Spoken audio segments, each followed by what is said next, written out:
This is Radar for On the Radar Tape Blog, coming to another show, Movie Reviews and Observation. It's been a while due to unseen circumstances with Jewish holidays and wedding planning for my roommate. Not a lot of movie time has been happening. Not a lot of ability to work on stuff. So the movies I have watched the last 2 weeks were Prisoners in a Ghostland, as typical Nicolas Cage movie. They listed an hour 42, but it's really 97 to 98 minutes. Fell asleep. They're just little slight parts, but basically, it's like an apocalyptic wasteland. Like they're calling it like a Western horror film, that sort of thing, where it's like this big tycoon guy is in charge because he's got all the money in the post-apocalyptic world, and it's set in like, a samurai town, like an Asian town, and he's a famous bank robber. He gets caught, so of course he's still in the custody. There's also an actual samurai besides like sheriffs and like cops, so it's kind of weird. And then he was told, you got to go save my granddaughter, which is not really his granddaughter, in this ghost land where people are like dead or whatever. And the whole movie is him trying to go and save her and come back, and they attach him to the suit that has like all these explosions to like his private parts and his arms and his legs, and there's this time limit that he's got to go and do it. So yeah, it's typical. And in this one, it's more believable. His character has fighting skills and can survive, but after all the stuff that happened to him, I'm like, he probably should have died long ago in the movie, and he was okay, but it's just a typical weird Nicolas Cage movie. Then I watched a movie where you're like Evangeline Lilly, Mike Coulter, Shea Wingham, and Jason Sudeikis, and you're like, okay, cool. And then there was other people in the movie that I've seen before, and it was like, okay, cool. But you're looking at it, it's like an hour and 20 minutes. So barely, it was an hour 20, it was probably an hour 50-ish minutes. But the movie is Jason Sudeikis goes to prison over something he really didn't do, or wasn't as serious, but he gets out on parole, and his longtime lover is dying of cancer, so he needs to just see her before she passed away.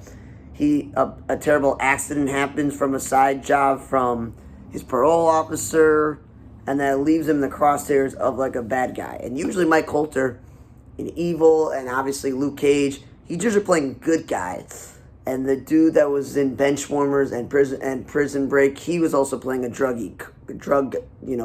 dealer. So I was a little bit thrown off by that. But the point is, Sudeikis, even though he's a comedic guy from SNL, put on a really good showing in this thriller that a not Clayville action library that he has to put on all this stuff and try to say that the only thing that was believable is they're like, oh, let's pretend Jason Sudeikis is Jason Statham, and he can go and shoot a bunch of bad guys, henchmen, and get the bad guy and all this other stuff, and kidnap that son. And I was like, okay, cool.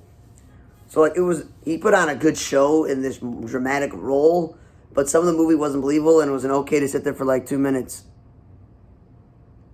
So it wasn't bad, it just wasn't great. It was just a little bit too long.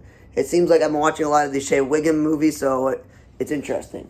Then I watched a movie called Dangerous with Mel Gibson, who I'm going to tell you that he's in the movie sporadically for like small snippets. There was no need for him to be in the movie. He didn't really offer anything. Same thing with Famke Janssen. She was in it briefly throughout the movie as an FBI agent. Like, there was no point. And of course, Tyrese Gibson, he was in the movie as an officer of this little island town that are like off, the Seattle, Washington area, I don't know, whatever, like in the Pacific Northwest.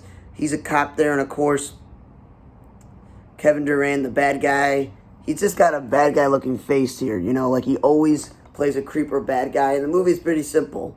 Scott Eastwood is a former military man dealing with obviously a lot of the PTSD and other issues, and he worked in a crew before, and he went to prison, blah, blah, and his brother dies, and he wants to know what happened to his brother, because his brother was living a normal life, and they're like, cool. Then something sporadic change, estranged from his family, all this other stuff. So, of course, he goes and figures it out. Of course, he's on parole, so he can't really leave where he lives, but that sets off so many chain reaction things and a bunch of final shootouts. And Scott Eastwood has been in plenty of action fighting movies that it's like, it's believable that he could take down a whole group of mercenaries and bad guys and save the day. Like, it's actually super believable, and it wasn't bad. A lot of people said this movie was horrible.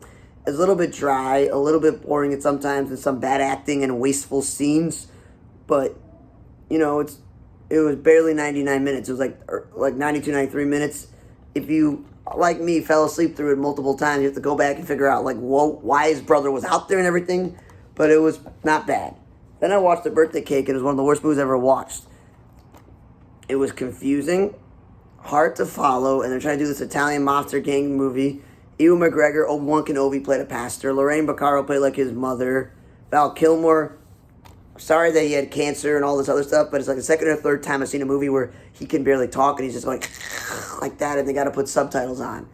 You know, it's not bad to call it quits. You were Batman. You played plenty of money. And speaking of Batman, the person who played Batman in the Gotham series was in this movie, and I thought that was pretty cool that he had young Batman talking to Obi-Wan Kenobi, and they have the older Batman in the movie.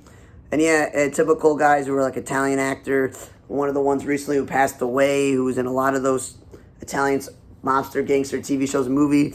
He played like the old grandfather in the movie. So like, basically the premise is his father died, you know, and every year on in the memorial, like the whole Italian group's cousins, relatives, friends, they all celebrate. One of the cousins is like a cop, a dirty cop, but he's there to protect them so they don't get in trouble. And like, and in that one, David Fincher, I think his name is, he go ahead and he is, he's the crooked cop and stuff. And the whole point is they have a cake, all this other stuff. Yeah, not David Fincher, William Fincher. And of course, you know, he never always thought it was okay. He had his friends and all this stuff. But then they're like other mafia gangsters trying to kill each other and stuff. And it got confusing with what's going on in the movie and all that stuff. So for the most part, it was okay. It was just all over the place. Just bad acting and writing. I'm sorry. Despite having good actors in there.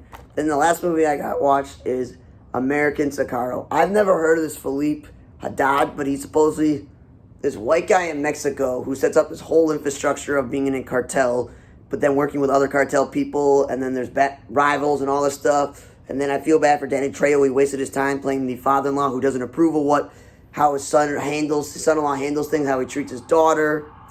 And, you know, you're just like, okay, cool. The whole movie is like he's trying to get up in the game, and he ticks off the wrong people.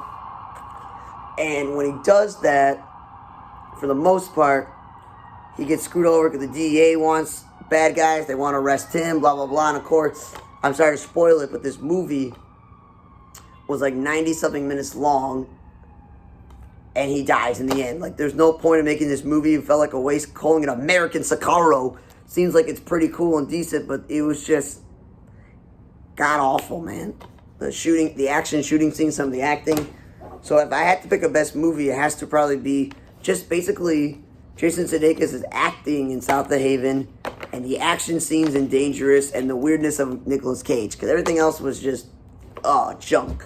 Thanks for listening to another movie observation number 132 for On the Radar Table Log. I'm Radar. See you guys next time.